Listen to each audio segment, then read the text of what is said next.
Hi, I would like to talk to you guys a little bit about video game addiction, and I'd like to start it off with a story. There was a gentleman in his early 20s.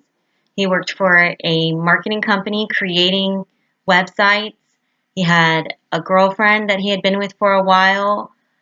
He shared a 3-bedroom apartment and split rent 3 ways. He had an operating vehicle with an extended warranty on his car. He was doing really good.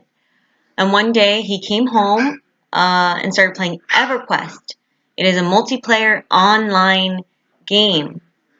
And he got so caught up in it that his girlfriend left. His boss called him into the office and had to let him go. His car got towed.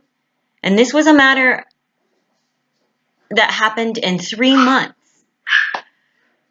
He then went on to finding another job, and it allowed him just enough to play his game as much as he wanted. He said he was down to 33-cent pot pies from Walmart to keep going. He was not doing well. He had lost a lot of weight and got very depressed and was not doing well. The point of this story is to show you that video game addiction is real, and it hits fast, and it can consume a person. According to the University of New Mexico, 6 to 15% of gamers exhibit signs and symptoms of addiction. In this speech, I'm going to inform you on video game addictions. I'm going to do this by discussing the types of video games there are, the signs and physical symptoms of addictions, and the long-term effects. My first area of information is the kinds of video games there are. There are 2 kinds. There is a single-player video game, which consists of a goal to get you, such as rescuing the princess, and you're trying to set a score. Those are not as addicting. The second is a multiplayer online game. This game is never ending.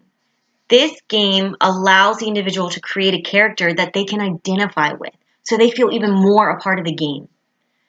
The gamer also becomes part of an online community, and that is a false replication of the reality of your own social life around you. That leads us into the signs and physical symptoms. The emotional symptoms of video game addiction are irritability and restlessness if they can't play. So they're itching to play, and it's hard for them to sit with their friends because they just want to go get back to that game. Another is being occupied with gaming and anticipation for the next online session. It kind of matches the irritability. It's anxiousness. Instead of being present and happy and content in their moment with whoever they're with, themselves or someone else. They start lying to their friends about how much they're playing and their family. They also start to become very isolated, which means they're not being socialized. They're not socializing with their peers. They're not doing healthy activities for their brain and their body to function the way it was meant to function. Some of the physical signs are fatigue from overplaying and exhausting yourself, migraines from intense concentration and eye strain, carpal tunnel syndrome in your wrists from playing with the buttons.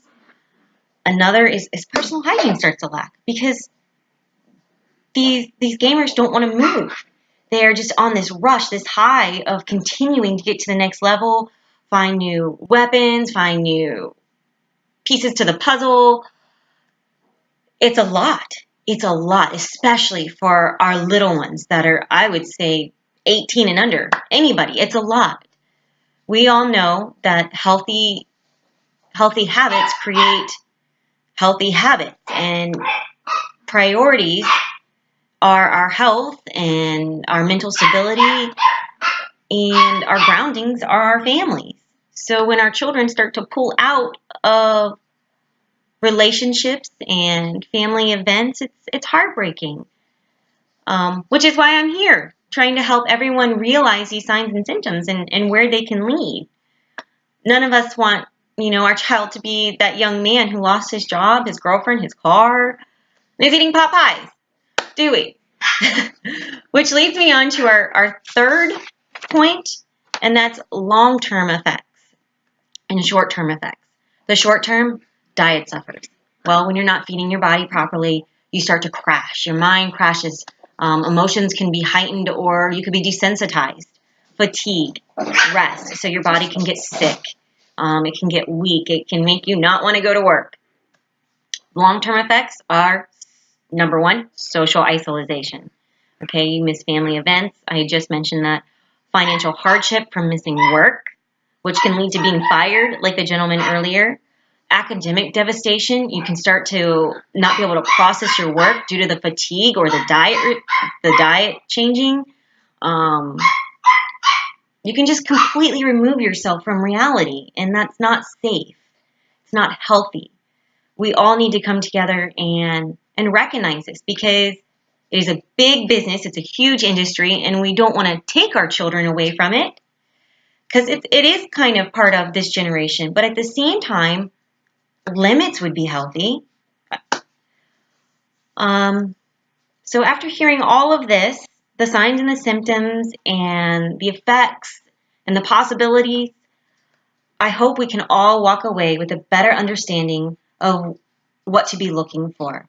These facts personally helped me understand my son and what he was going through and why he was getting short and snappy and rejecting family events. And I hope that this little bit of information can make big changes in our lives that don't take very much effort right now before it gets too late. I hope everyone enjoyed this speech, and everyone have a great night. Thank you for listening.